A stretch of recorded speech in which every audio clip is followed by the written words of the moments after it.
Massive superweapons have been a part of the Star Wars franchise since the Death Star's appearance in the very first movie in 1977, with several more introduced in the decades since, in both Star Wars Legends and canon timelines. There have been several superweapons to dwarf the destructive power of even the Death Stars, monstrosities with the power for unimaginable annihilation. With that in mind, today we're going over the worst of the worst. In no particular order, these are the 10 most terrifying superweapons in all of Star Wars.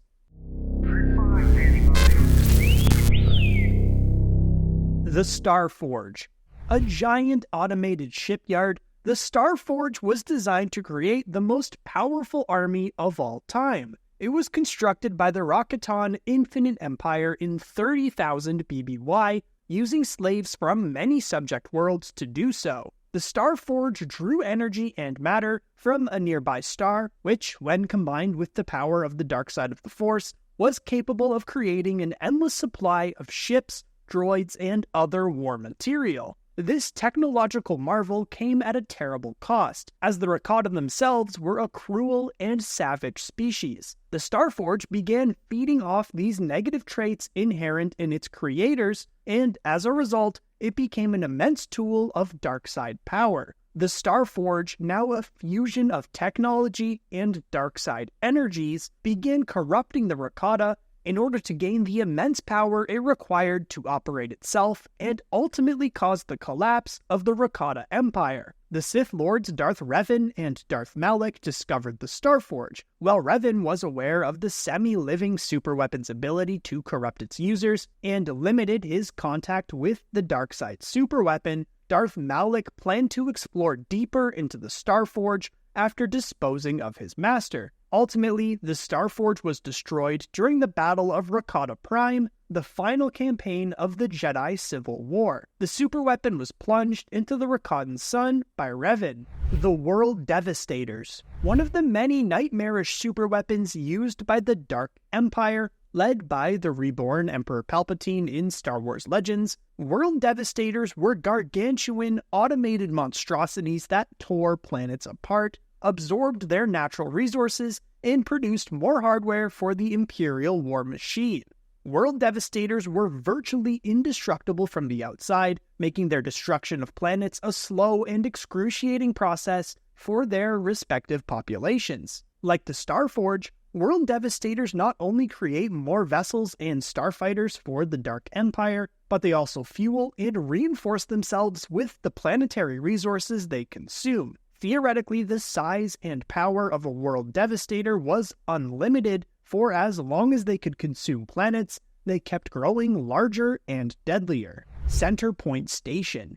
In Star Wars Legends, the ancient beings known as the Celestials constructed Center Point Station, a space station larger than the Death Star and potentially more destructive. Center Point Station was capable of creating a hyperspace tractor beam that could move planets, stars, and even black holes across the galaxy. Center Point Station was used hundreds of thousands of years before the main Star Wars saga to create the Corellian and Voltar systems, the Hapes Cluster, the Rathal Rift, and the Maw Cluster of black holes. Center Point Station's tractor beam could be used to destroy just as easily as it could to create, making it one of the galaxy's deadliest potential superweapons. Center Point was eventually destroyed during the Second Galactic Civil War when it was made to target itself. The Malachor superweapon. A Sith superweapon constructed by the ancient Sith Lord Darth Tanis, the Malachor superweapon required a giant kyber crystal to be powered, housed in a temple on Malachor.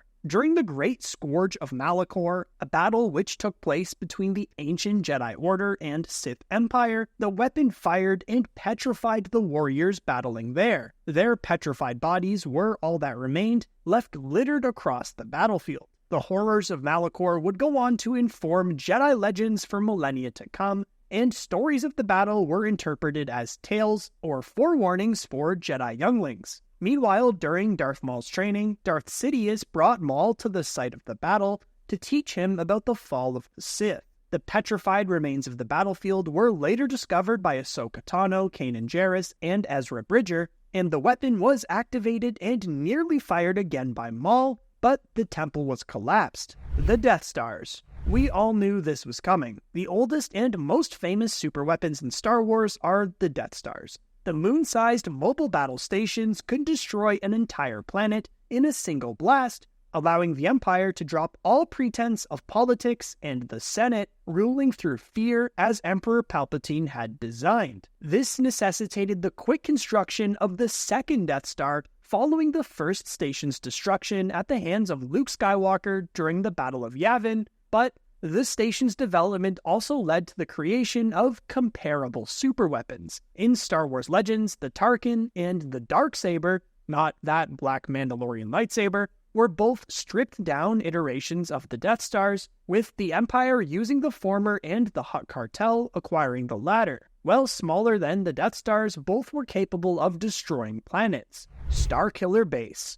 Located in the unknown regions of the galaxy, the Jedi world of Ilum was where the gathering took place. This was the sacred ceremony wherein Jedi younglings would venture into the planet's ice caves to retrieve their lightsaber kyber crystals. However, after Order 66, Ilum was invaded by the Galactic Empire and mined for those kyber crystals, inflicting irreparable damage to the planet. The First Order, the Empire's successor state, continued to exploit the planet, building a massive superweapon into an artificial trench. This turned Ilum into Starkiller Base, whose massive energy beams could cut through hyperspace and simultaneously destroy an entire star system's worth of planets from any point in the galaxy. The power of the planet-sized superweapon was demonstrated in The Force Awakens when the First Order destroyed Hosnian Prime, the capital of the New Republic, and 5 other worlds in the Hosnian system. Around 155 billion were killed in the event that became known as the Hosnian Cataclysm. Zeiston-class Star Destroyers. In canon, the Final Order's Zeiston-class Star Destroyers are smaller yet deadlier counterparts to the Legends timeline's Eclipse-class Dreadnoughts. Darth Sidious ordered the construction of the vessels during the reign of the original Galactic Empire, completing a fleet of over 10,000 ships by the events of The Rise of Skywalker. Zeiston Star Destroyers were quite similar to standard Imperial 1-class Star Destroyers, but the key difference is that they were each armed with a super laser capable of destroying a planet, as seen when one obliterated Kijimi. The mobility and relatively small size in comparison to Super Star Destroyers and the Death Stars, and the vast quantity of the Zeiston-class destroyers made them one of the galaxy's greatest threats. Unfortunately for Palpatine, he would again be killed, and his glorious fleet was destroyed during the Battle of Exegol. The Galaxy Gun. Another Dark Empire superweapon from Star Wars Legends, the Galaxy Gun is a mobile tube-shaped space station.